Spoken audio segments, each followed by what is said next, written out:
going to expand our weekly video segment to take you into the back shelves of your local video store, back where it says horror videos, and where kids are devouring some awful films that we call the video nasties. Are you freebasing? Inquiring minds want to know. I have to break free from this culture of mechanical reproductions and the thick incrustations dying on the surface. Fuck the prime time, bitch! Mom with the new fletch. The pain, I can assure you, will be exquisite. As for our deaths, come with me and be immortal.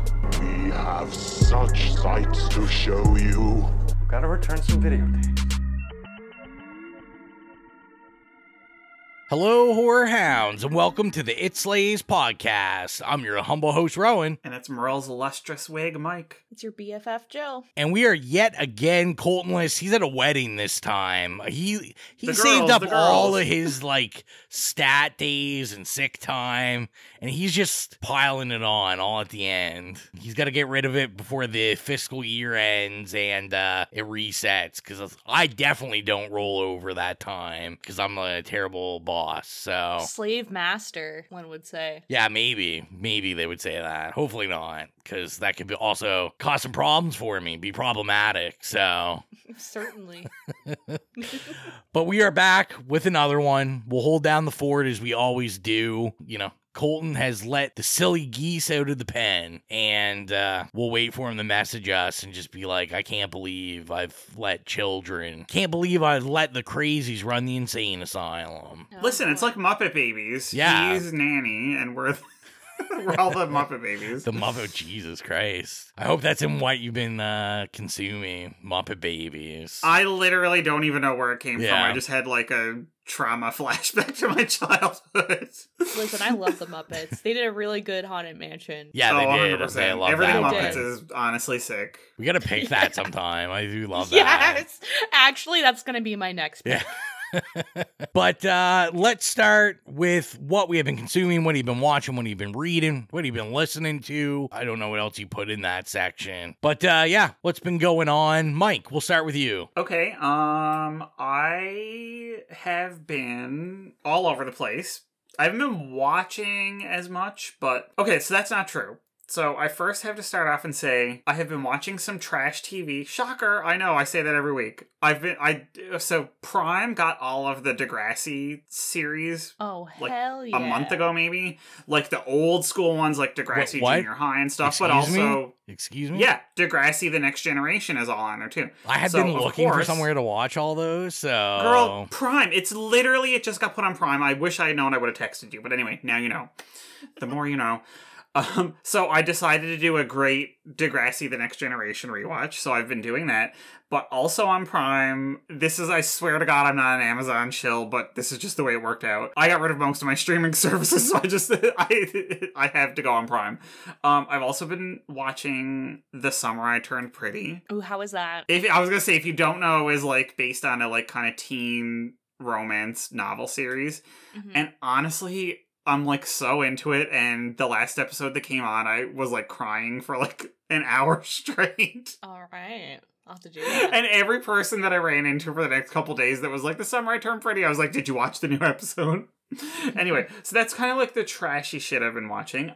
In horror-related things, I finally picked up, Penguin Classics, which, as anybody that knows me knows, I'm a Penguin Modern Classics, devotee. I'm obsessed. I will, spend $50 to, ship a book from Australia if it's a Penguin Modern Classic. Anyway, they put out a collection by Thomas Ligotti called Songs of a Dead Dreamer. It's, short horror stories that are, I guess they're kind of inspired by a lot of people Lovecraft and stuff. Okay. Anyway, I've been meaning to read it for years because it came out 6 or 7 years ago. I finally picked that up and just started it, so I'm really enjoying that so far. And I've also been, for any gamers out there, finally the Texas Chainsaw Massacre game is officially out. Oh, really? So nice. I've been finally officially playing that. It's interesting. I heard that people are getting too good at that game, and now it's really hard to play. It's only been out for a week, and yeah. I've literally only been able to play it 5 or 6 times, and I go in and I'm like level 2, and the killers are like level 45. So it's like people are literally just like Camping. doing nothing with their lives other than playing this game and leveling up. And I'll go in and like literally barely, the game will be on for like 45 seconds and I'm deleted, and I'm like, okay, well, I guess I'm moving on. I was gonna say, So, I yeah, heard that is some actually a complaints about like something about like you can't start the game till it's like a full thing. Like it won't let you do the AI generated like characters. No, you have to like wait for everybody to load in, and then once you actually get real people, they all have to ready up, which is a huge issue. But like honestly, it's a fun game so far, and like there are problems, but they'll work that it's a stuff good out. like it's a nice, and the company that did it did Friday the 13th, the game, which anybody who knows me again knows that the summer that came out, like literally every minute that I was not working, I was playing that game. And it was so much fun, and it like changed my life, and like it was the first time I ever got on mic in a game and like would like, you know, use my headset and actually like not have it on mute. That's so cute. Yeah, and it was like, it kind of like bonded a bunch of us, and like everybody I know like at work and stuff would like buy it, and we'd all get together and like, you know, buy drinks on Friday night and just like play it. But it's not quite as good as that, but you know, I'm hoping that they can like bring back that kind of like group Community. fun atmosphere. Yeah, community atmosphere. Exactly. I feel you. What about you, Jill? What have you been like absorbing and Oh, you're done? communing with? Yeah. That's all I got. That's all I got, girl. Speaking of, you know, the Muppets Haunted Mansion, I went to see the Haunted Mansion, and I was really upset that we decided not to do a Now Slaying for it because I loved it. It was a freaking masterpiece. It was a perfect fusion of like the comedy from the Eddie Murphy Haunted Mansion, and then actually incorporating the ride and its lore, and just paying a decent homage to this iconic ride, which is one of my favorite rides at Disney, and just made me so happy to see it done justice. I was really excited to see Jamie Lee Curtis as Madame Leota, but I think she didn't do a great job. She had this like weird accent, so you know, and they could have done some more things about the movie to incorporate the ride, like, you know, the graveyard scene, and I don't know, but I think they did a really good job. I thought it was really funny, just heartwarming. It was a great movie. And then I decided to finally watch Knock at the Cabin, which was something that I wanted to see in theaters. And it was a huge disappointment. My God, that was a shit movie. I believe me and Colton shit all over it in our Now Slaying. Yeah. I kind of thought that it was trouble when they were posting about it and didn't acknowledge the author of the book. Yeah. Because I remember he reposted something and was like, oh, like, what's going on here? Like, they did not credit me at all. And then I was like, that's not a good sign. No. That's... And they made it look so good in the trailer, because I remember going to the movies for a while and it was always playing the trailer. The trailer, yeah. And I was like, man, that looks so good. But the trailer was better than the movie, I guess. I don't know. And I kind of called it remake all over again. Yeah, I was like, they got 4 people. These are the, you know, 4 horsemen of the apocalypse. And then they were like, oh yeah, it's the 4 horsemen of the apocalypse. And I was like, shocker. You know, like very transparent. Yeah. I watched, I don't know if I talked about this on the last episode, but I'm going to talk about it anyway. I watched the reboot series of Interview with the Vampire, and it's so good. Seriously, go watch it. I think it's better than the original movie. It's on AMC Plus. They rebooted like all of the Anne Rice stuff. They did Mayfair Witches, which was actually a really good series as well. I'm really hoping that they do Queen of the Damned next. We'll see. But the potential, because it's like the best Vampire Chronicles really book. Yeah. is. It really lends itself to a series as well. Yeah. The movie, I mean, I feel like we probably said that during the episode, but like the movie was just a 90-minute movie was not the way to go with Queen of the Damned. No. Like... Yeah, and then they wanted to throw the Vampire Lestat in there. It was like it's literally 2 books. Like, come on. Yeah, it was, you know how much I love Queen of the Damned, so really hoping they do that. Interview with the Vampire, very, very good. Go watch it. How gay Speaking is of it? vampires, it's so gay. Good, It is, it's so gay. They actually like really just like went into the gayness of what it should have been. You know, it was kind of implicit in the original movie, but it is very explicit now. It's like good old Tom Cruise and his Scientology. yeah. He ruined it. And they made Louis a black man, so they have lots of good commentary about slavery in the South, and then being a black gay man, and then being a vampire. So there's very good themes there. Very, very good. It's so fucking good. I love it. And then, speaking of vampires, like I just said, I'm currently rewatching True Blood. And, nice. Yes, I can't wait. I'm gonna do it too. Yes, it's so good. Like, I loved it when I was younger, but I love it even more rewatching it. I find myself like speaking in a southern accent sometimes, and I'm like, what am I doing? Yeah, suke. I'm on season 2 right now, so that's when shit goes wild. Season 2, my favorite. Yeah. Evan Rachel Wood. Yeah. Yeah. So yeah, that's what I've been doing. How about you, Rowan? So first I've got to I made an egregious error on our I Know What You Did Last Summer episode. Only one? Oh, yeah. I mean, one of many. But I figured I'd take time, because one thing I didn't tell people to do in the I Know What You Did Last Summer episode is to go on Amazon Prime and watch I Know What You Did Last Summer, the TV show. The series! Oh, I know. I was wondering about that. It kind of fit in this section because I have seen it before, so I guess it's kind of what I've been watching a year ago. But I did want to make sure to tell people, if you're like an OG fan, you're listening to all this section anyway, but go watch it, because I like the show better than I like the movies, and the show is like fantastic. It's really good, and it's only one season long, so you can make time for that. But anyway, what I've actually been watching recently, I did a couple of 4K watches. I was visiting, friend of the podcast, Rhonda Fraser, visiting my mother, and so I brought down the old 4K player. She's never used her 4K television, like for actual 4K. So I was like, you know what? We're going to bring it down. I brought like 30 movies. I'm like, you pick what you want to watch.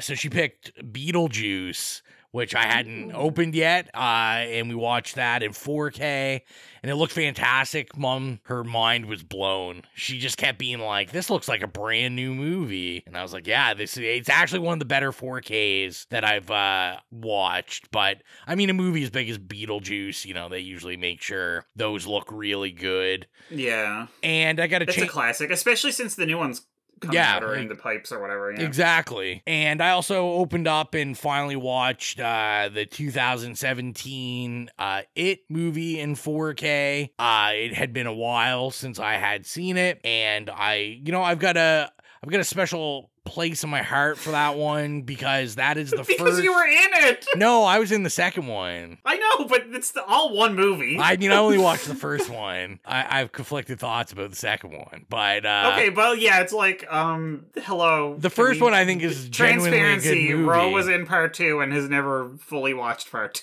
2. But it looks great. I hadn't seen it in like a long time, but that was the first movie that me and X ever did the D-Box experience in the theater, and we loved it. Like, I was like, you have to see horror movies in D-Box, because it's amazing. I call it douchebox. Do you know what? They don't have D-Box down here. They just introduced something, but it's called something different. I forgot what it is, but I remember saying D-Box to my American friends, and they're like, what's that? What is that? Yeah.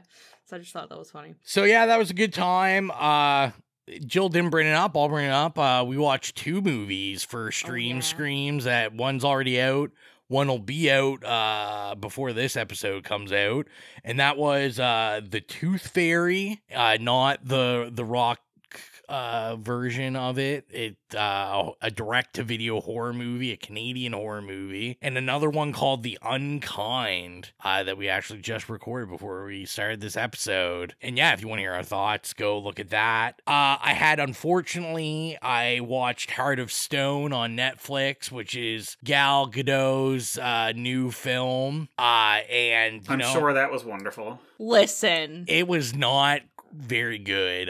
It was essentially kind of comedic because of everything that's going on with the writer's strike, because this movie is about spies and stuff, but they're fighting AI. they're fighting AI because, you know, is AI good or does it take away the human experience? Which, you know, I just thought was kind of funny because I'm like, Netflix is kind of the big bad in this strike because they just want to use AI to write things and to use your likeness and use AI generated pictures. But yeah, it wasn't good. It's basically supposed to be Mission Impossible. There was scenes straight up jacked from Mission Impossible movies, and I don't know what to think because I think Gal Gadot is very charming. Like, it's a bad time to be a Gal Gadot fan. Yeah, the Snow White movie, Jesus Christ, I'm gonna kill myself. And it's just like, you know, before this one, it was, what was it, like Red Letter or whatever that she put out on Netflix with her and Ryan Reynolds and The Rock, which was also, I didn't see it, but I know, like, that was notorious. It's, you know, like a 2% on... Also that. Yeah, Mike's also just... noting the Zionist things. I'm not going to get into the geopolitical landscape there. But yeah, this just, it wasn't good. They didn't really give her anything to shine.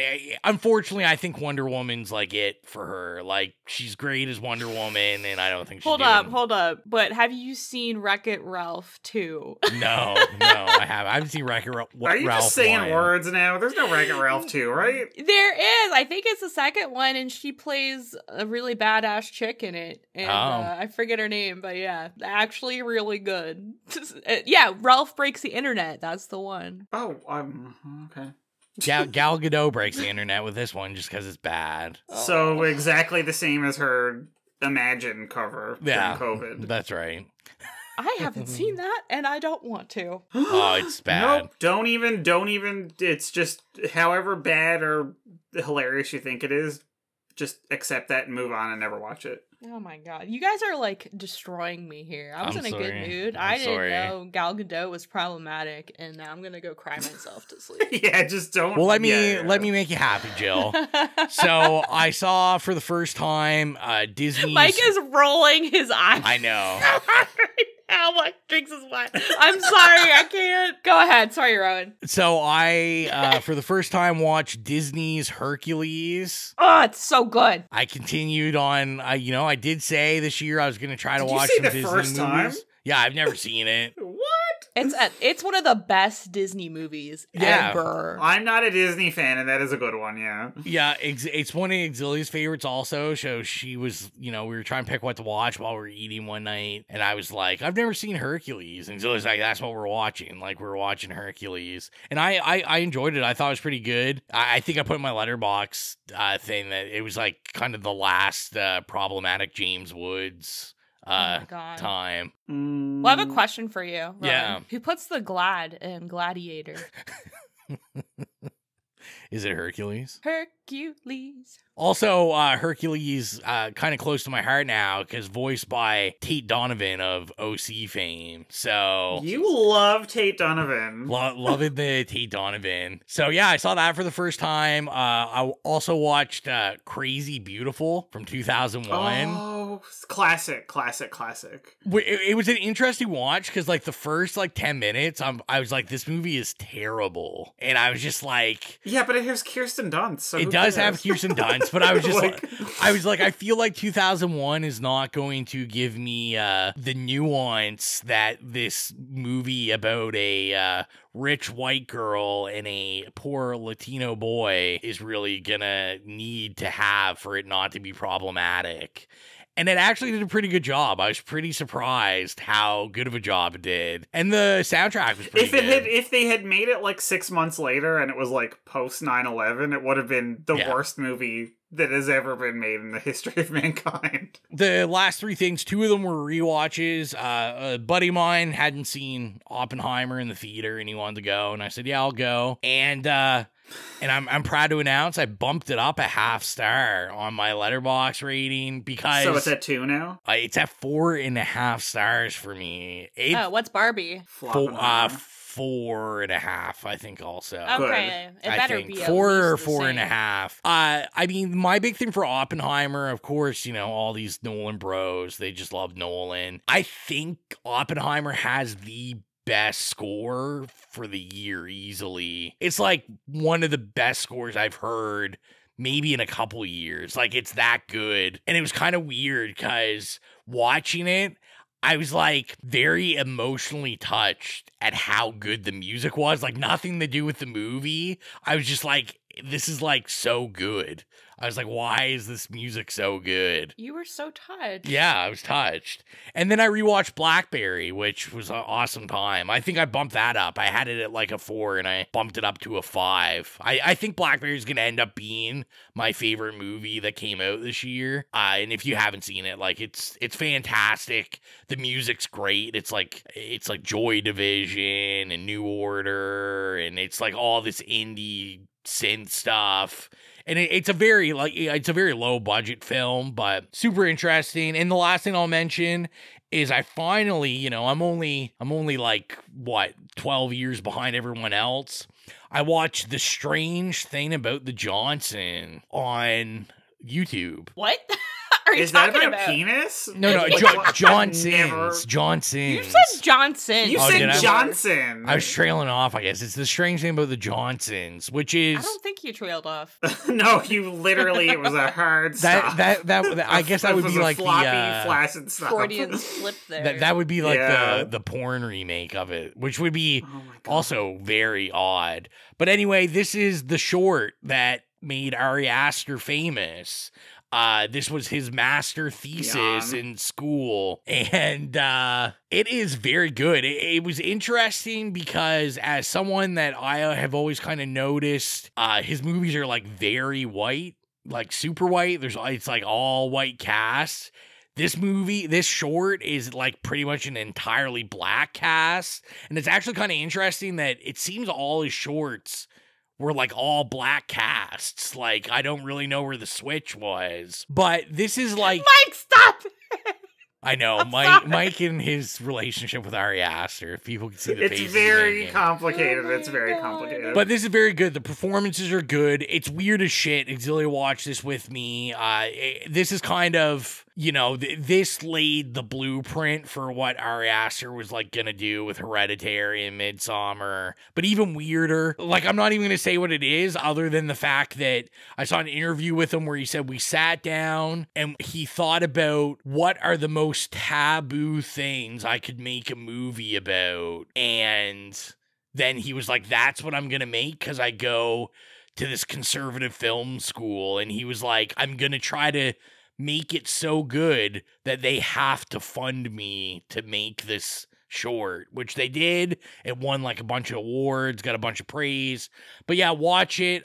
Maybe like a little warning. I think if you are like triggered by like there's stuff about like sexual assault and incest and stuff in it, but it's really good. Like, it's insane how good it was, and just the performances were amazing. Quick note, speaking of Ari Aster, number of movies Ari Aster directed nominated for Academy Awards: 0. Number of movies Mariah Carey has starred in nominated for Academy Awards: 1. So that means Ari Aster 0, Mariah Carey 1. Just throwing that out there. Beautiful. You're just waiting for Colton to come back on one of these episodes. Listen, if he called in sick 2 episodes in a row, I gotta get a dig in. Yeah. It's gonna be 3. You gotta do what you gotta do. And yeah, I'm not gonna talk about anything else. Yeah, I've been watching X-Files. That's what I've been doing. It's been X-Files all day. So let's get into our film for this episode, which is 1999's eXistenZ. And Mike, why don't you tell the people why you chose this film? It was your pick. To be brutally honest, I chose this film because I had originally scheduled a far schlockier garbage pick that I thought was going to be fun, and then I thought I'd give Colton a break by changing it to something a little bit more meaty, shall we say. And he's not even here, so we could have been doing Zombie Strippers, but here we are. We're doing eXistenZ, but I chose it because I just think it's a really cool movie, very of its time, and very underappreciated and underwatched. So yeah, eXistenZ, 1999, Cronenberg. So let's get in the trailer and we'll be back with the synopsis and the first experiences. There's There's an intimacy involved in playing eXistenZ that is beyond description. In the not-too-distant future, Allegra Geller has created the ultimate escape. The possibilities are so great. This is amazing. A parallel universe called eXistenZ. Now I'm warning you. It's going to be a wild ride. But someone wants it stopped at all costs. You're worth a lot of money if you're dead.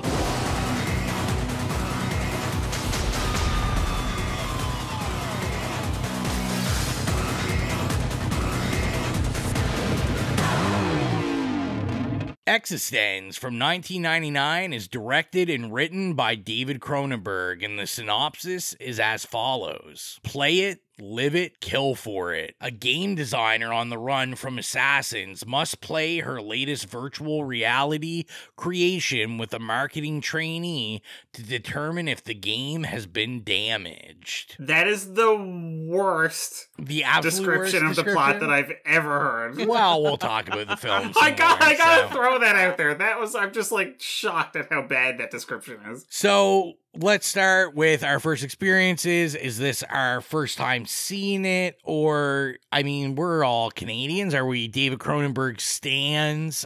Just Cronenberg family stans, and we own everything Cronenberg. Mike, we'll start with you because it was your pick. Is this your first time seeing it? It is not.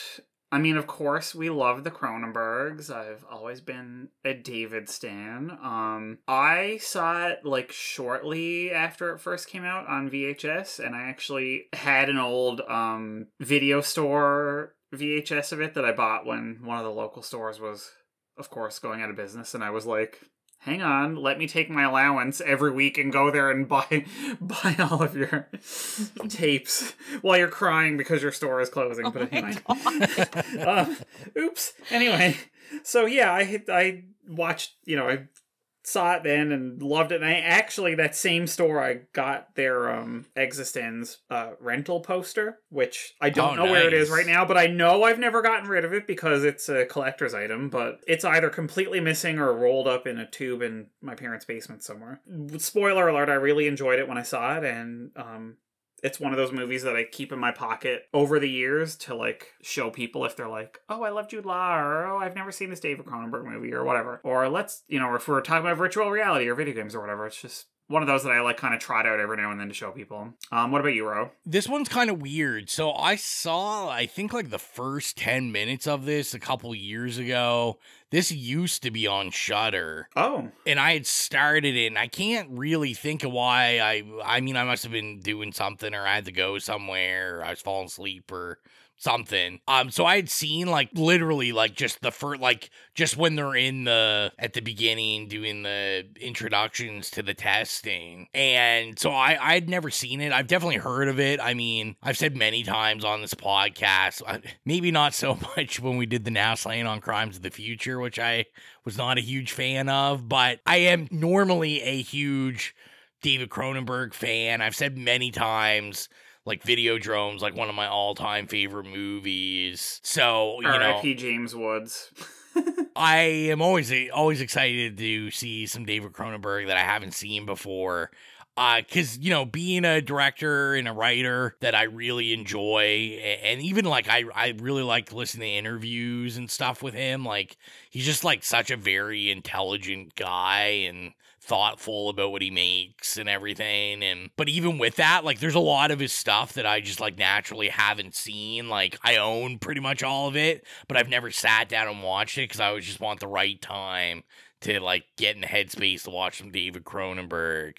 So yeah, this was my first time technically watching this. What about you, Jill? This is also my first time watching this. Also never heard of it. I also didn't know David Cronenberg was Canadian until I watched this. Yeah. So that and the whole cast is, like, except for Jennifer Jason Leigh and Jude Law, is, like, like every minor character is like super Canadian. You can definitely hear it in the accents. There's a lot of about and edit, which I heard, and I was like, hold on a minute. Also, I'm pretty sure the Schitt's Creek motel makes an appearance. No way. Is that the motel they stay in? It looks like the motel they're staying in. It is. Anyway, I saw on IMDb that it did say it's the same hotel. Fuck off. I knew it. That's iconic. That's amazing. Wow. But yeah, I've been watching a little bit of David Cronenberg this year. I watched The Fly. I watched Crimes of the Future. So yeah, I was kind of prepared for what was gonna happen, for the types of things I was about to see. You know what time it is? We're gonna get into the ports and the weird lubing lip chap that lubes your ports of it all, and get into your lips are a port. I guess technically, but yeah, we're gonna get into our favorite scene and or favorite kill. This time we'll pass it over to you first, Jill. Oh my god. I've been thinking about this because I'm struggling for a favorite scene and a favorite kill here. There's only one answer, so I'm interested to see. Okay. All right. For me, it's in the Chinese restaurant in the game when they kill the Chinese waiter with the gun that he makes out of the special, and then it throws it back to that gun that Allegra got shot with in the very beginning. And I was like, no way, like he's making the gun, that's so cool. And then he pulls the tooth out of his mouth and I'm like, no way. And this nice waiter, and he just shoots him and I'm like, what? And then the dog comes and takes the gun away. It was amazing. I liked it a lot. It was just kind of, I was like, there's something going on here I'm not quite privy to yet, but you know, things are connected. What about you, Mike? I mean, obviously, I think that is one of the pivotal scenes in the movie. I love that scene. I'm glad you chose it. I'm glad that, like, on your first watch, that's what jumped out at you, because I remember the first time I saw it, I also, like, was kind of, like, white-knuckling that scene. Like, oh my god, like, this is absolutely wild. But, like, for me, I think this viewing, the moment when they first, it's after Jude Law gets his, like, proper, quote-unquote, port put in, when they go to the, like, chalet where it's, like, supposedly safe. Yeah. And they go into the game together for the first time, and I feel like that, like, moment where they both go in and you can tell that it's, like, ecstatic. Like, he's never done it before. Like, she's obviously, you know, like, an old pro because she's a designer, but, like, even she's kind of, like, feeling it, but, like, her watching him, like, really, like, experience it for the first time, I just thought that was a really cool scene. And I feel like a lot of the commentary about, like, you know, virtual reality and stuff, and how, you know, I mean, some of it might be a little bit dated, but, like, I just feel like that like, moment where he's like, oh my god, like, you know, it's like going into a dream, you know, that, like, that it's very tactile. I just thought that was, like, such a really important moment. And he, like, you could tell he almost, like, he's like, am I in the game? Like, what is this? Is this real? And I just thought it was a cool moment, but also, like, very important when you look at, like, kind of the plot arc as a whole. I just really, I thought that was, you know, a kind of low-key scene, but, like, you know, very cool and very important. It is cool. In the long run. It's also cool that, you know, she created this game and he's never, you know, experienced any of this, and she gets to see him, like, experience basically her baby for the first time. And because she's been talking about it for, like, I'm sure it feels like at least a half hour at that point. Yeah. And she's kind of, like, guiding him, and I really enjoy that. It's like she's kind of, like, taking the reins and pulling him into this, but also you get those couple of moments where she's like, I'm also experiencing this, and, you know, like, it's just, you kind of get the feeling that it's scripted, but also what's happening depends on who is playing it. Yeah, exactly. So, like, to me, that kind of sets up the whole mood for the rest of the movie. I don't know. What about you, Ro? Well, I'm just very, very disappointed. I'm on my phone. I'm like, who are two other people I can get on the podcast after I kick these two off? Why? Okay, goodbye. Because neither of you pick the scene that should be picked, which is Jude Law fucking oh my god, Jennifer Jason Leigh's port. Which is the most Cronenberg thing I can possibly think of. Yep. Also hot as fuck. But yeah, I just, to me, that's when I'm like, all right, like, yeah, we're in a David Cronenberg movie. We're licking, we're like rimming and inserting our tongue into people's ports. Sucking and fucking. Yeah. Yeah. It looks just like a nice, puckered butthole. Yeah. It does. But, Did you say, Cut that out! Cut it out! We gotta go. Yeah. Goodbye. I'm done. But, I guess I can't say that's on a serious note, because I actually do really like that scene, because I do like any Cronenberg movie where I'm like, all right, we're in Cronenberg's weird brain now. But I actually like the whole thing with William Dafoe as Gas. Just because, who doesn't like William Dafoe? And it's such like a great, like, it's a quick cameo. Like, he's really not a main player in this movie, but like very impactful. And it's such a key scene. Yeah, and like he's great in it as like kind of this like, oily mechanic that's just like a sleaze bag. Gassy, if you will. Yeah.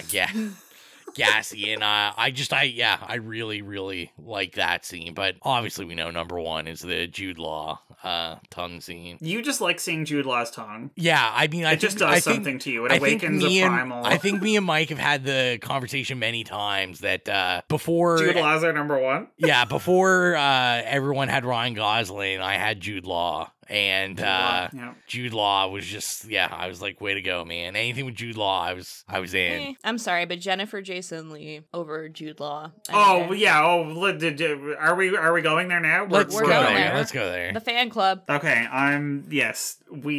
since you brought it up, we cannot, listen, we can fawn all over Jude Law, and that's fine and warranted, but Jennifer Jason Leigh is hands down one of the great actresses of her generation, and also hotter than hell and amazing, and literally carries this movie. Yes, she does. She carries it. Like, I didn't know it was her. I didn't know she was in this. Carries this movie. You were just like Jude Law and some woman, right? No, why do you hate women, Rowan? Wow. No, I was gonna say because I think it's been interesting because especially I'd say maybe the last 10 years, she always plays kind of really roughened women and they always give her it's really bizarre. I find that she usually takes these roles of which I think just says that she's a really good actor. But I was thinking stuff like The Hateful Eight and even Annihilation that we did. She's usually one of these roughened characters, and she's really not ever very world weary, been through a lot. Yeah, and she's never sexualized or anything in a lot of her roles. And so that I just she's really young in this. I couldn't get over, and I was like, wow, yeah. You need to go back though and watch some of her stuff from the late 80s, early 90s. She's a nice lady. She does. She looks sexy a lot.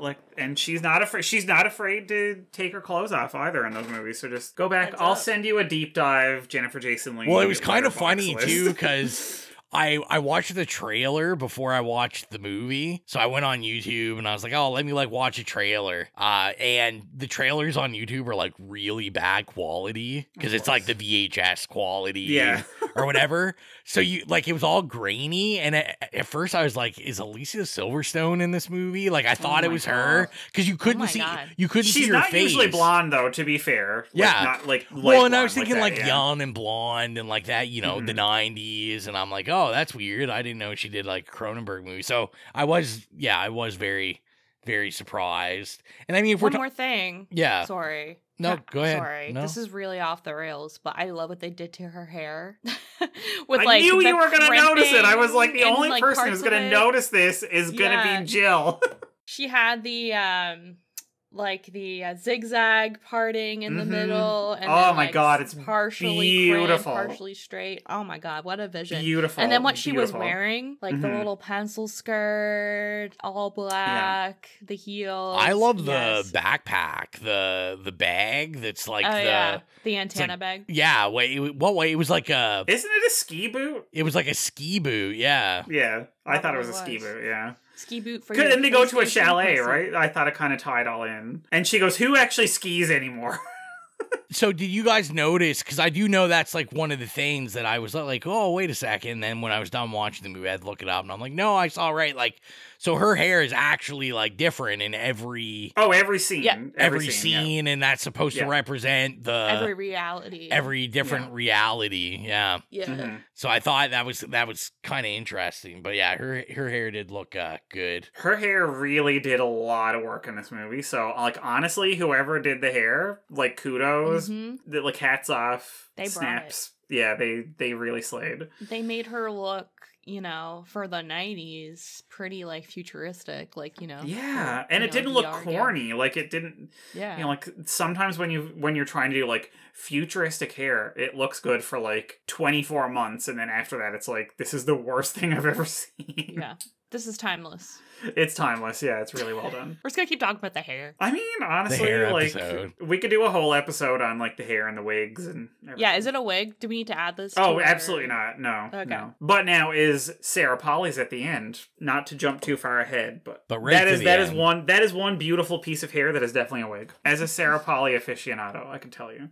It was actually awesome to see her in this, because I was like, oh, wow, Sarah Polly, especially now, like, you know. She never acts anymore. Yeah, so. no, I mean, she's too busy, you know, being nominated for Oscars and stuff for directing and writing and stuff. Yeah. But, it was awesome to see her in this. I did want to briefly mention for our fellow Canadian listeners, not the easiest movie that I've ever had trying to find a place to purchase this to watch. Yeah. So in Canada, when I looked it up, you could only get it on AMC Plus in Canada and YouTube. You could buy it on YouTube. So I'm proud to announce, I think this is like the third movie I've bought from YouTube. Sorry, did you say bought? It's already been bought. It's bought. Well, I shouldn't say that at all. I should say rented. I rented it from YouTube. You didn't even pay the full $10 to buy it? Fuck that. I paid $4.99. You should have went back and bought it. No, because... It.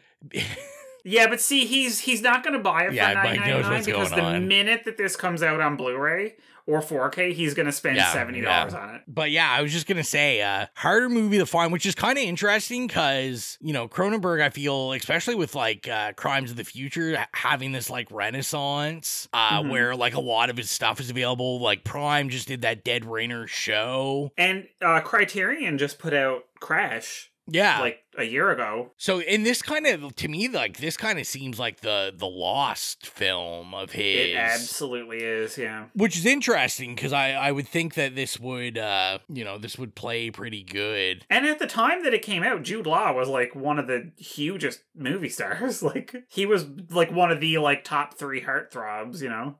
Yeah. Of cinema at the time. Well, yeah, exactly. So, I feel like I'm sending you guys to, it's like you're back in university now. I had a question written down that I thought would be interesting for us to explore, which is, I was just kind of thinking about, like, Cronenberg's aesthetic and his relationship with the body. And just, obviously, if you're listening to this, you've probably seen other Cronenberg. I feel like this isn't like someone's first Cronenberg film. I feel like, Videodrome's probably like the big one, or The Fly would probably be even this bigger. Is a deep dive. Yeah, this is like a deep dive. But I was kind of curious your guys' thoughts on it, because I think it's very interesting. Like, we have a lot of the same visuals. So, if we take something as recent as Crimes of the Future, like, you can see, like, the tech, it's almost in the same universe. Like, it's always, like, made of, like, bone and flesh. It's organic, yeah.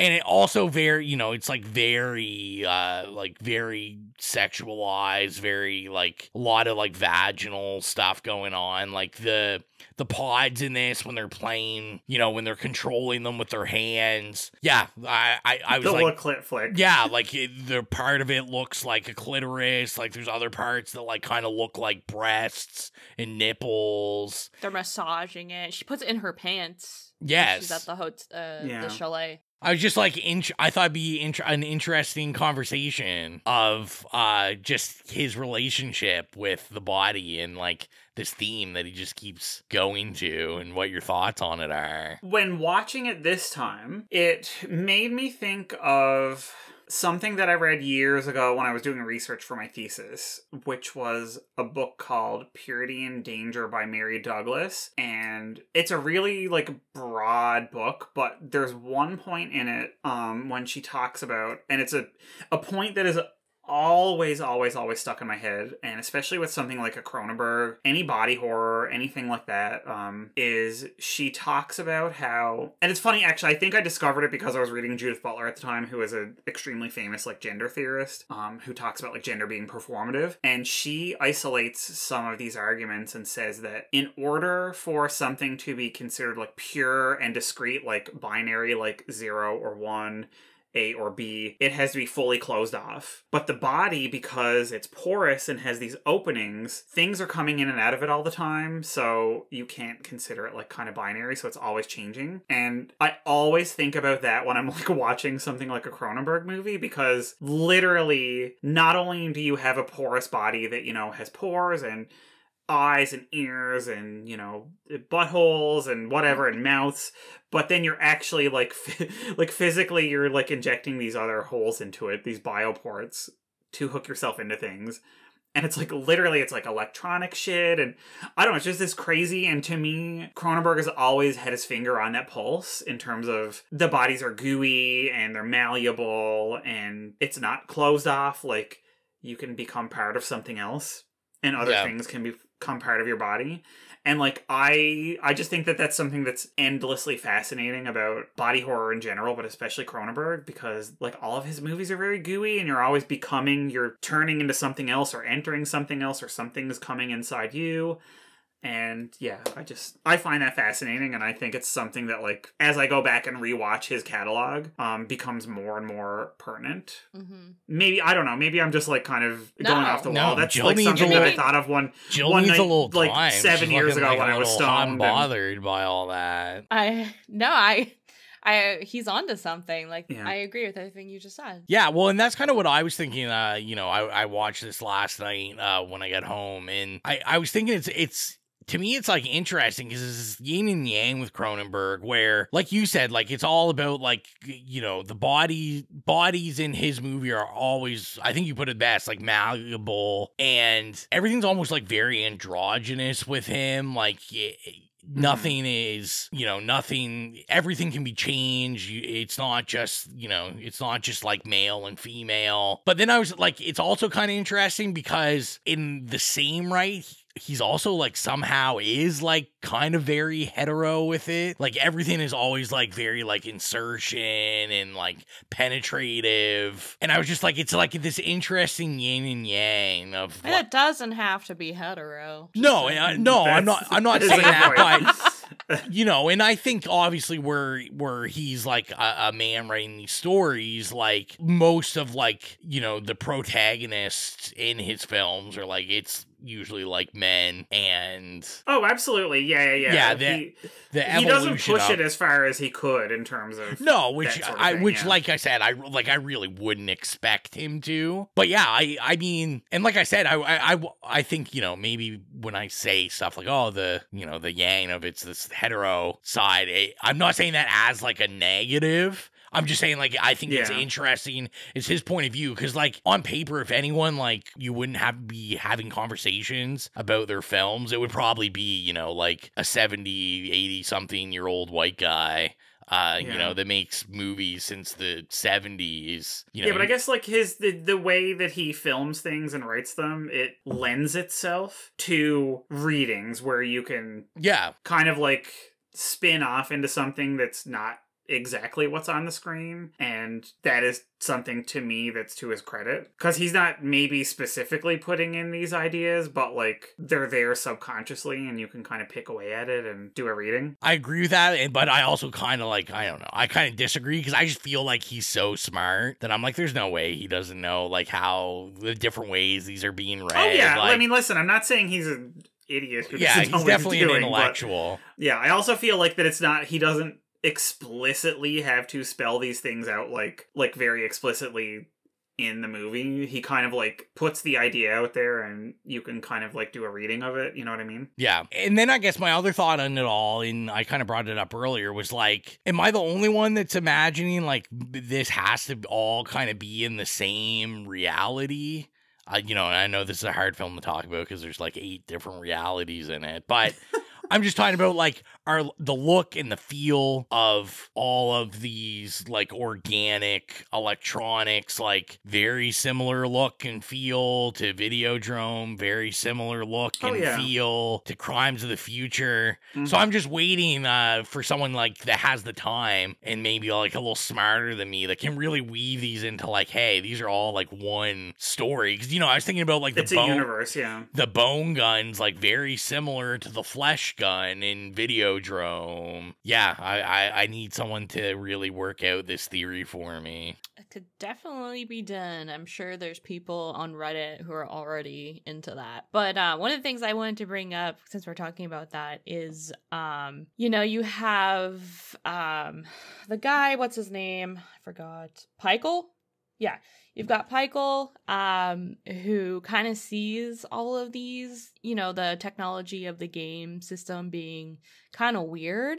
And then you have Allegra, who is like that's her baby.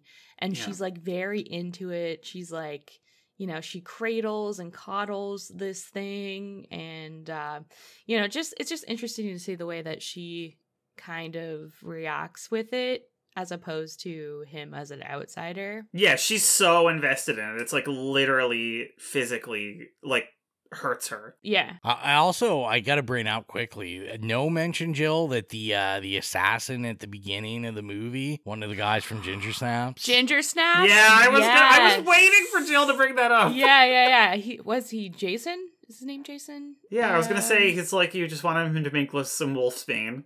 I was gonna say that was my favorite part of the movie first, because I saw him and I got very stoked.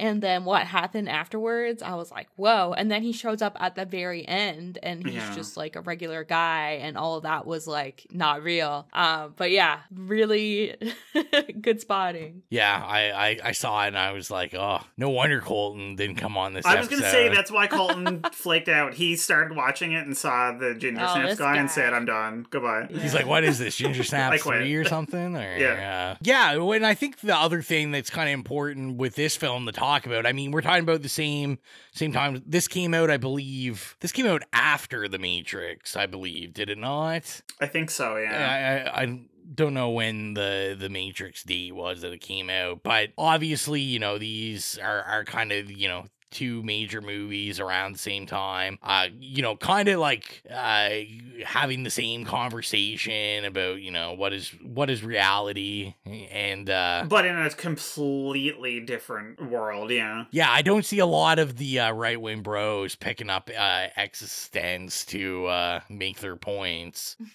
And they're always doing that completely incorrectly.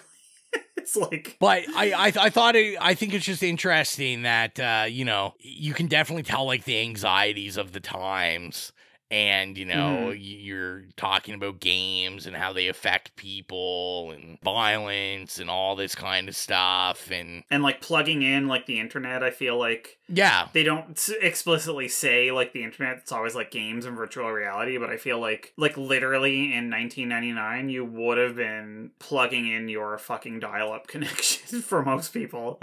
Connect to Habbo Hotel. Wait, when was Club Penguin? That was like in the 2000s. Yeah, maybe.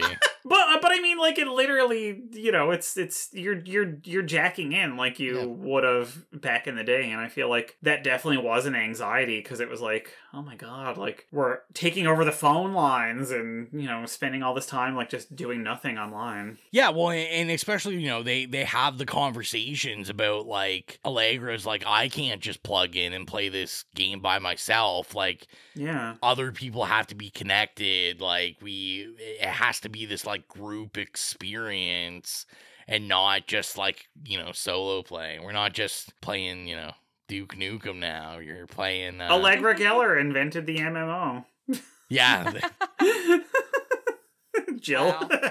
Yeah, ruined my life. Demoness. Yeah. Speaking of Demon-esque, I did like, call back to Videodrome because, when someone's getting assassinated, you got to stand up and shout out your manifesto. You do. Yet another connection that I was like, oh yeah, this is kind of cool. There's a lot of connective tissue with his other works.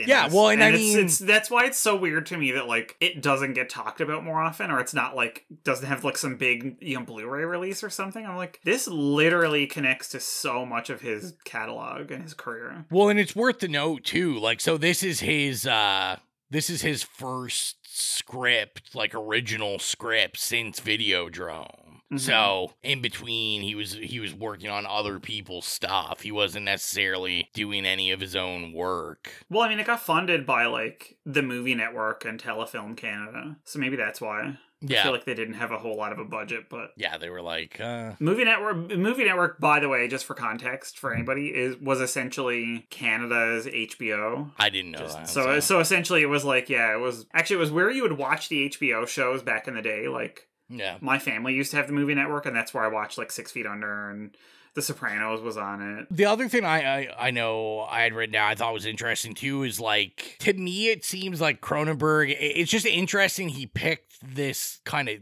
topic or subject to talk about. Now, I know, like, the original idea, I've done all the reading and, like, that, this is basically, like, Salman Rushdie was, like, the influence for this film, which is, like, super funny because I've been, like, just jamming Curb Your Enthusiasm into my eyeballs, and Salman Rushdie was, like, just on an episode I watched because it was all about the fatwa. So weird. But, like, Cronenberg, who I'm gonna assume doesn't really seem like he knows much about gaming or like gaming culture, which I always think is interesting when someone like that like takes a subject like this that they have no idea about.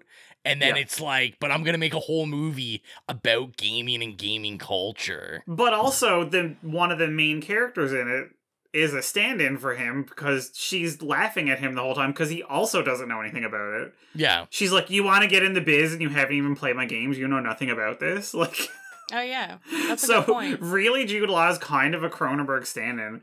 But it's so funny that you bring that up because one of my notes was, like, when they were at the original test meeting, the little, like, focus group or whatever, and it was the larger group where it was, like, the whole church room was, like, filled with people. And they were, like, 90%, like, white hairs and, like, boomers and shit.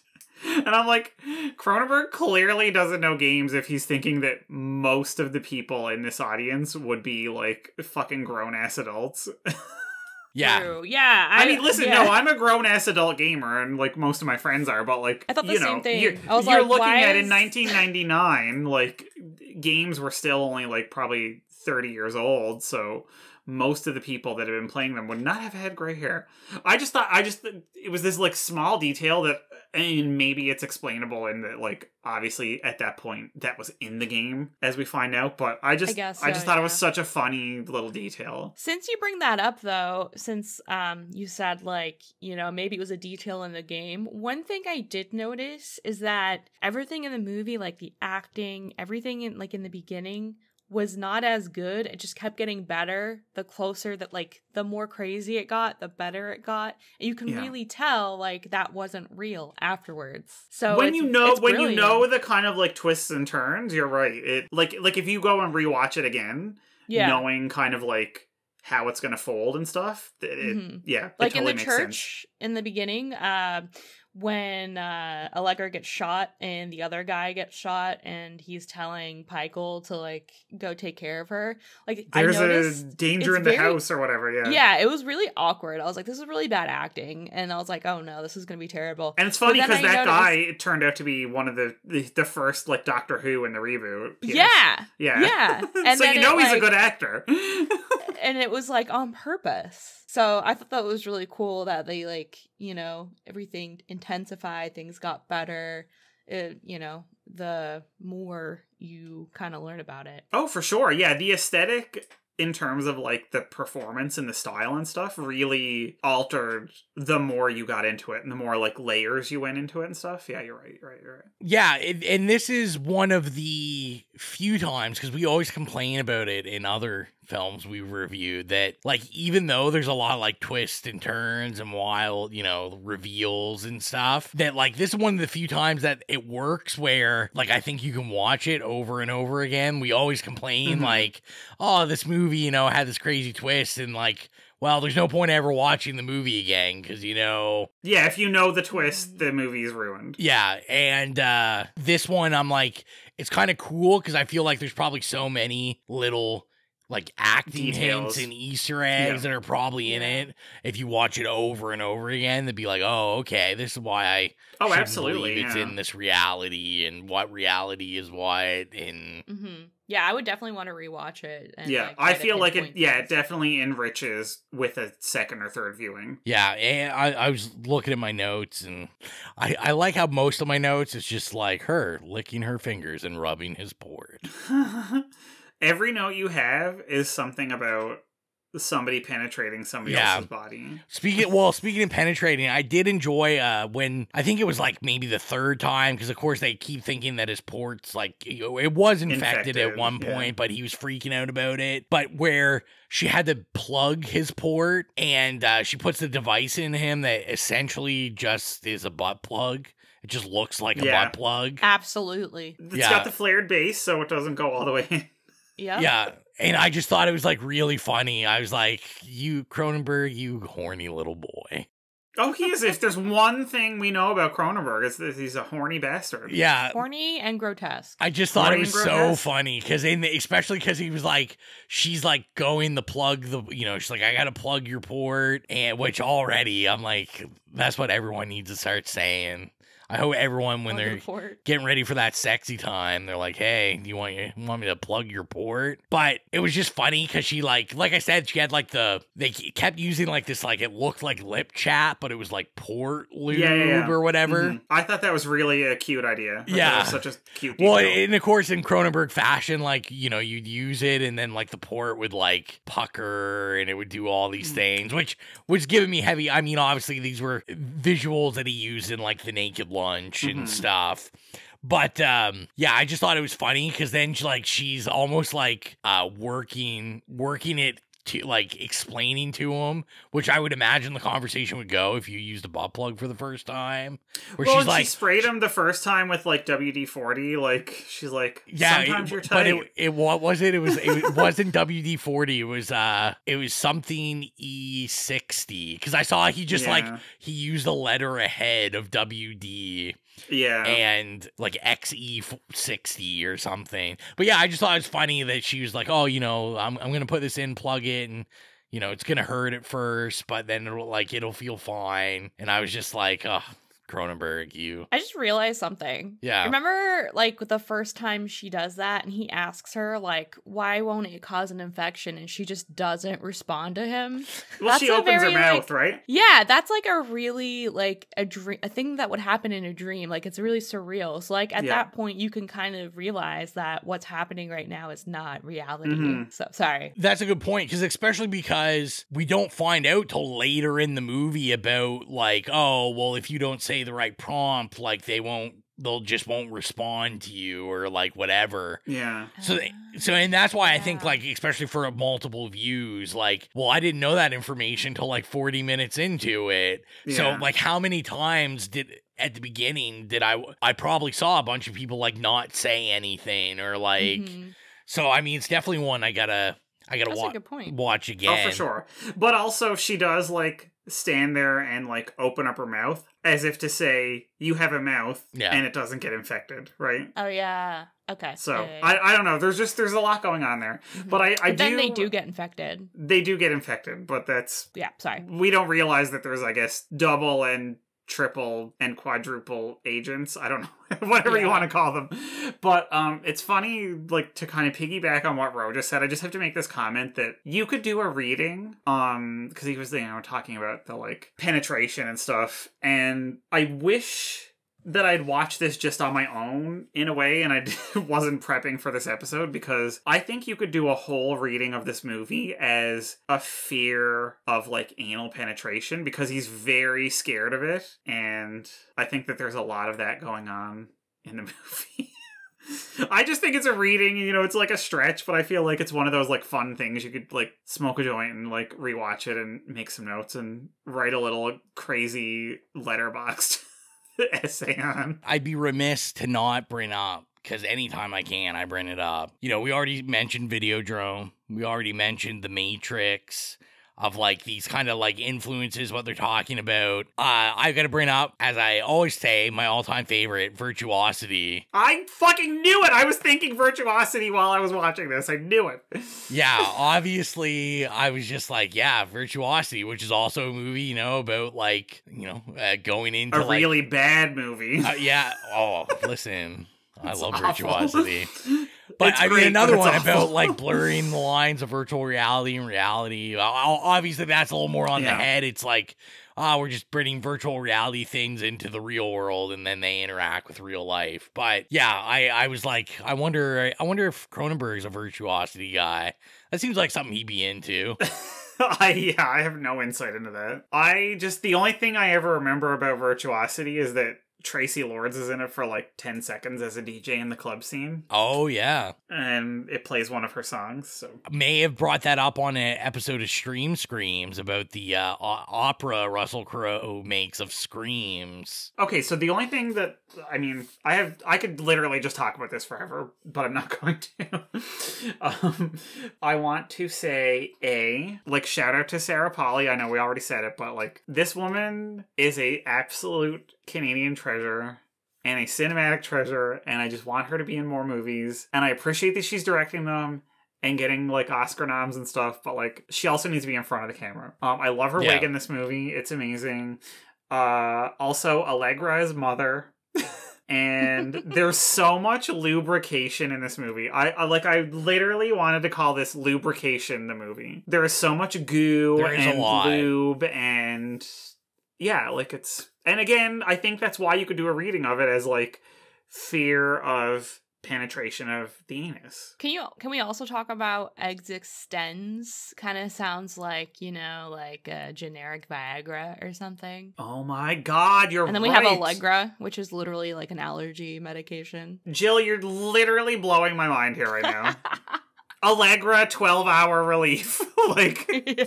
Oh my god. I'm done. I've always thought ever since I knew this movie existed that the title sounded like Viagra.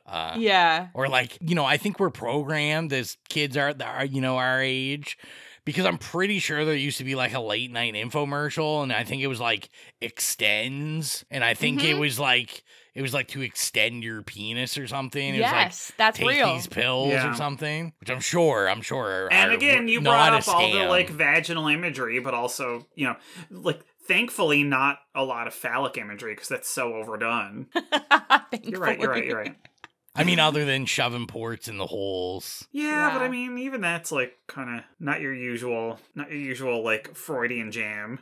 All right, so are you guys ready to go into rating this? Mm-hmm. Yeah. All right, so if you are new to the program, our rating system is nay, okay, yay, or slay.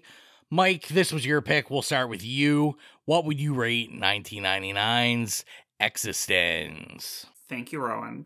Okay, so I'm not going to beat around the bush. I'm giving it a slay. This is a, like, would you beat around the port, though? Wow! Oh, beating around the pod. I'm not beating around the pod. I'm definitely giving it a slay. It's canon. It's so funny because I know, like, you kind of touched on it earlier, and I feel like one of the reasons why this got, like, buried in terms of, like, kind of films from the time that get referenced a lot and stuff. And I know, like, The Matrix was obviously, like, and, you know, I think it got sort of, like, pushed aside because it was like, oh, it came out after The Matrix and it has some similar, obviously, themes and stuff. But, like, I feel like this movie takes that and does something, like, so wildly different that, like, they're only barely related, and the tech is so organic.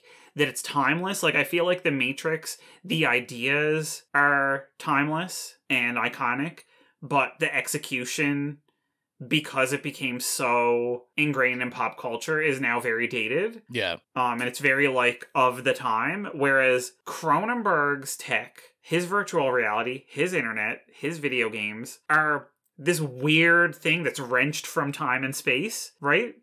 And it's maybe because we don't even know if we have any reality in that movie at all. Like, is the whole thing like another layer of the game, right? And, you know, it's simultaneously like, seems like it's from the 50s, but it's this weird tech that's, you know, would have been like 30 years from then. But at the same time, it's not, it doesn't look like a computer. It doesn't look like anything that we would have seen at the time or before that or since.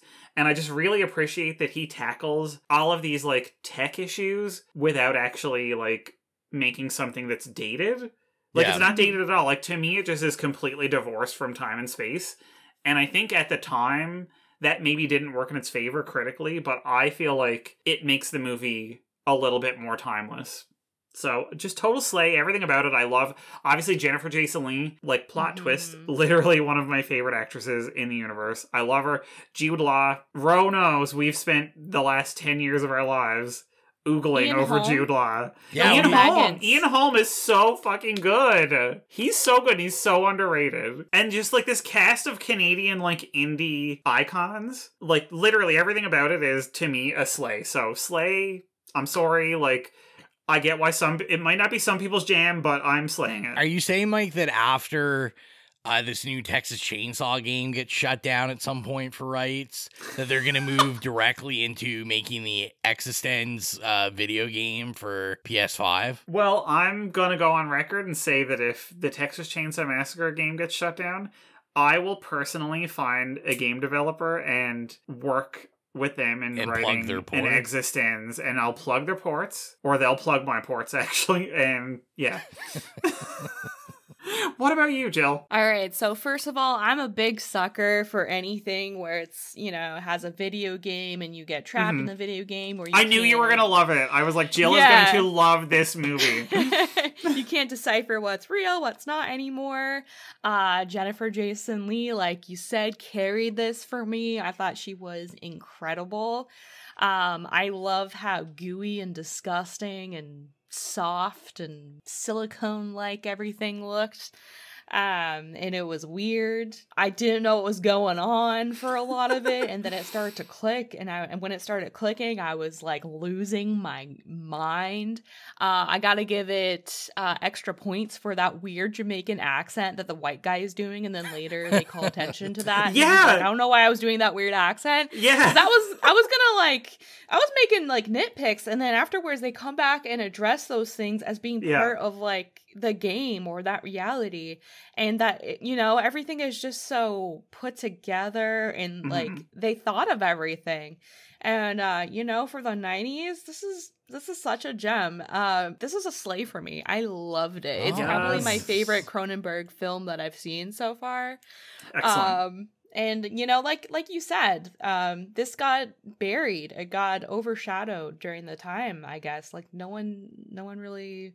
no one talks about this one. Yeah. You know, got my boy from Ginger Snaps. So yeah, slay all day. Ending my mean streak right here with eXistenZ. You were definitely on a mean streak. You were like, you were literally on a rampage. Jill was like, I couldn't be stopped. I was a tyrant. She was running it over the stream screams and everything. She was literally catching the villagers like fields on fire of wheat, just like burning the village down. Yeah, I was doing it everywhere. Stream screams. Rowan's like, you know, I like this. And I'm like, this is shit. It sucks. So, yeah. What about you, Rowan? Yeah. So, I also really, really liked this. I mean, obviously, like I said, I'm like kind of a Cronenberg stan, so there's not too much of his I didn't like. I did say it made me want to revisit Crimes of the Future. I know me and Colton were like super hard on that one, and it seems like everyone else in the world loved it except for us. So I do want to kind of revisit it and see maybe I can I can love it. Like, Put it in the context of the universe. Yeah, exactly. Yeah. Can I butt in for a second? Yeah. Sorry, I'm being like real chaotic today. I like it. But I recently watched Crimes of the Future and I liked it, but I didn't like it nearly as much as I like this one. So yeah, Yeah, that's something then. But yeah, I as a movie I didn't see. I mean, I prefer this. I'm not really a Matrix guy. Like, I know that's kind of everyone's, you don't talk bad about Keanu or the Matrix, but this can be my Matrix. Cronenberg does my Matrix movies. And like you said, Jennifer Jason Leigh, Jude Law, Ian Holmes. I mean, I'm the biggest Fifth Element stan of all, so Ian Holmes has a special place in my heart. But yeah, I really liked everything this movie was kind of trying to say, how weird it was, how gooey it was. I had a really good time. Even the credits at the beginning, like the intro with the music, I was like, this is such a 90s thriller intro. Yeah. Like, it's like this weird, like, kind of trip hop, like, house, like, sexy thriller music going on. Trip hop, yeah. And I was just like, I'm for this. I am living for this. Now, I will say, is there other Cronenberg movies I like better than this? Yes. So I can't give it a slay because there are Cronenbergs that I like better than this. I'm going to give it a very, very strong yay. I really like it. There is stuff that at some point we'll get to that like is a slay for me that is like, I'm like, that is the Cronenberg slay. And, yeah, I've got to take it just down like a little bit because I do think he's got some better ones than this, but this is like high end. I mean, that's kind of the thing about Cronenberg. It's like even at his worst, it's still better than most people's bests. So, I mean, I think 2 slays and a yay is pretty good for eXistenZ, and hopefully, people are like, these guys are more prolific than Roger and Ebert. So yeah, we told you what we thought about it, and we asked what you thought about it, and we did have a couple people write in for this one. So I was a little impressed. eXistenZ with a little bit of love. So we had Come Dot to Think of It on Instagram, and they actually had to write like multiple entries to get it all in. They said, weird but great, out around the same time as The Matrix. Both had different takes on the same theme. Possibly Cronenberg's last great body horror movie. A raw, gruesome, and gloriously bonkers version of The Matrix. So yeah, I mean, I think I can agree with that. I'm trying to think. I think, yeah, pretty much after this, Cronenberg kind of weaned off the horror for a bit, and you got into that, like, Eastern Promises, Map of the Stars territory, where he was doing more of like the drama stuff. We had Melanie St. George wrote, and they just wrote, never seen it, with an awkward face. So I mean, but that's actually very important because a lot of people have never seen it because it does not get talked about and it is not widely available. There's no Blu-ray, like it's not on all the streaming services. I mean, if you listen to all this, Melanie, hopefully that encourages you to check it out. I mean, maybe David Cronenberg isn't for everybody, but if you're into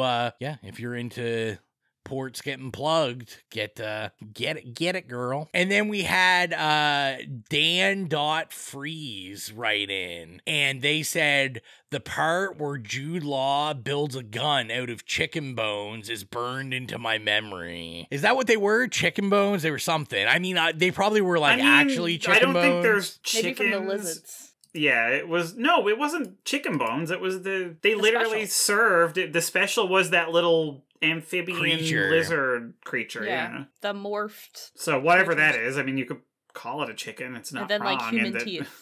For some reason. Well, he took the bridge out of his own mouth, remember? Oh, yeah. Yeah, and she said, do you have that bridge in real life? And he said, absolutely not. Yeah, so like it was the creature's bones that were the gun, and then his own teeth were the bullets. Oh my god, I am just sorry. It's still going for me. I know. See, again, that's the thing. There's so much you need to go rewatch it again. Yeah.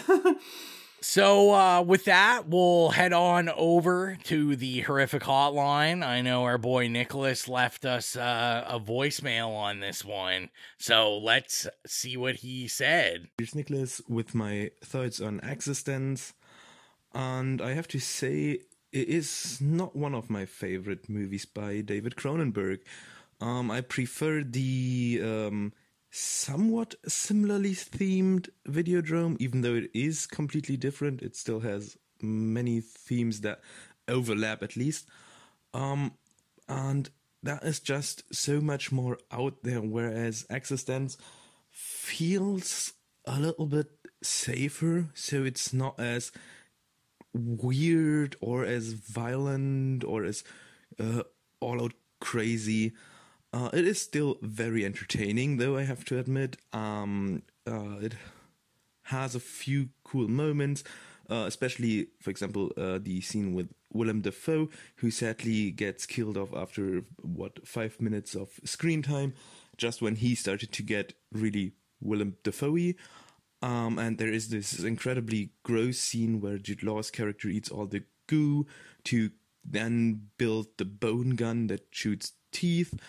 But overall, a lot of scenes feel a bit disconnected to each other, and something just doesn't click with this movie as it does with most other Cronenberg movies for me. I like the idea of the ending, but it was a bit expected, at least for me, where they were going, even though I didn't know what exactly the two main characters' position was at the very end, but the idea of where the whole story is going was a bit obvious. So overall, I'm somewhere between a weak yay and maybe a strong okay, which is surprising because I usually love Cronenberg's movies. Well, yeah, I also have another question, because I think Colton once mentioned that we can also ask stuff. So Rowan just mentioned in the last episode that he's rewatching the X-Files. So as a huge X-Files fan, I just wanted to ask all of you if the rest of you is a fan of the show, and if you prefer like the Monster of the Week episodes, the mythology episodes, or just the comedy episodes that are in some of the later seasons.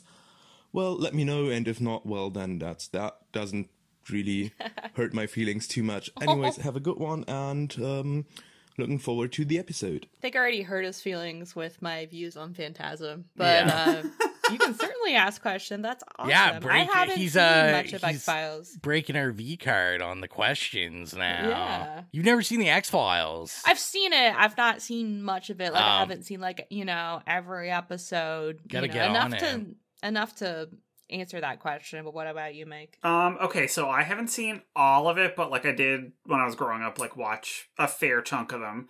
I did like the Monster of the Week episodes, and I will say, so, okay, that's not really an answer. My answer is this, and I want you to interpret it however you choose.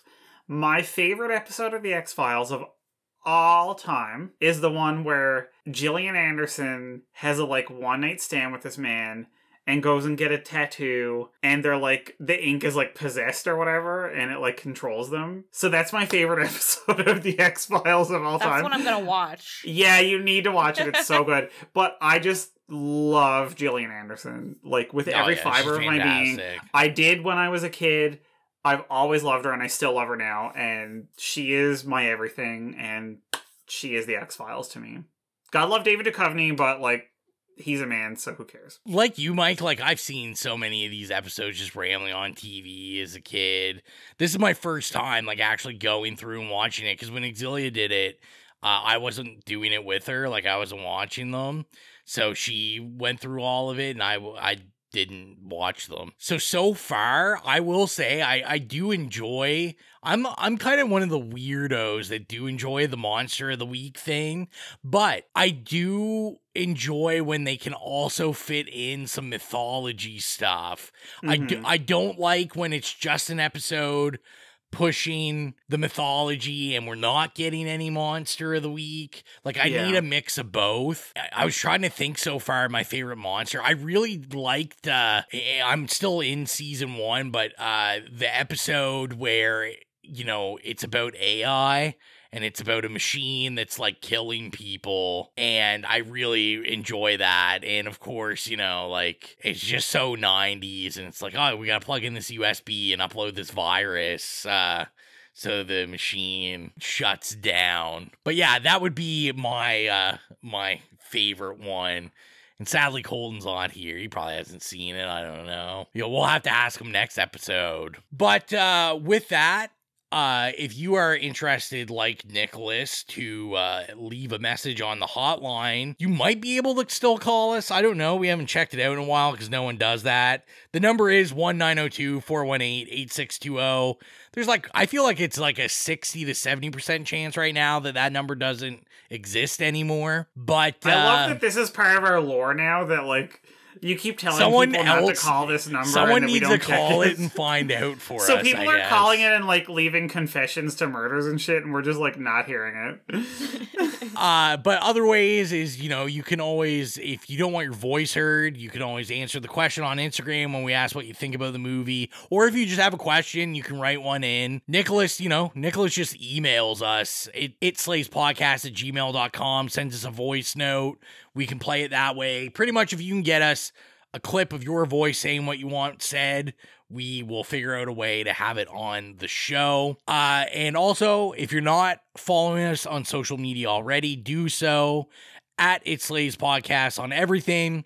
We're on Tumblr, Instagram, Facebook, X, Letterboxd, Slasher. Pretty much if there is a social media, we're probably on it. And if you want to support the show, like our horror hound Nicholas, you can go to patreon.com/itslayspodcast. There's 2 different tiers there. There is the Shea Brigade and the Horror Hounds. Either of these, they pretty much have the same benefits. You know, you get access to the main episode of the podcast 48 hours early. You get access to Stream Screams, which is a Patreon exclusive hosted by Gill and has myself on it, where we talk about bad Tubi movies, sometimes good Tubi movies. And yeah, there's a bunch of other perks. If you're a horror hound for 6 months or longer, you then get to pick out a movie we review, which Holly has already done and Nicholas has already done, and we're going through the list. So, you know, get your name on that list so you can pick something good or something terrible for us to have to watch, and hopefully Colton's back so we can make him watch it too. But we have to give a shout out to our lovely patrons. And Jill, why don't you shout them out? Yeah, shout out to our patrons, Holly, Nicholas, Patrick, Mark, Sacrotype, Joy, and Carvey. Thank you guys so much for your continued support. And if you are into spooky music, which you should be, because we're getting into spooky music season, people. I keep saying it, the Spirit Halloweens are opening, the fall is coming, the air is getting crisp. So you need some of that good old spooky music. Go to Spotify, go to the eXistenZ horrific playlist. If you have any problems finding it, go to any of the social media I mentioned before. And there's a Linktree link right in the bio. You can click it. It'll take you right there. We upload music from movies we review or iconic horror movies or just horror movies we love. And that can be score or licensed music. So go there, listen to it, get your spooky music on, because why the hell not? So last but not least, we have to announce our next episode. And the next episode is Jill's pick. Jill, what will we be watching? All right, so we're going dark. We are going to finally watch and review Terrifier. Sounds terrifying. That's something. Get Terrifier into your eyeballs, and we will be back with the grindhouse of it all in 2 weeks. Thank you for all the support. So as always, I am your humble host, Rowan. Bye, it's Mike. It's Jill. Bye. Death to the demoness Allegra Geller. We're going to expand our weekly video segment to take you into the back shelves of your local video store. Back where it says horror videos and where kids are devouring some awful films that we call the video nasties. Are you freebasing? Inquiring minds want to know. I have to break free from this culture of mechanical reproductions and the thick incrustations dying on the surface. But the prime time, bitch! On with the new fletch. The pain, I can assure you, will be exquisite. As for our deaths, come with me and be immortal. We have such sights to show you. We've got to return some videotapes.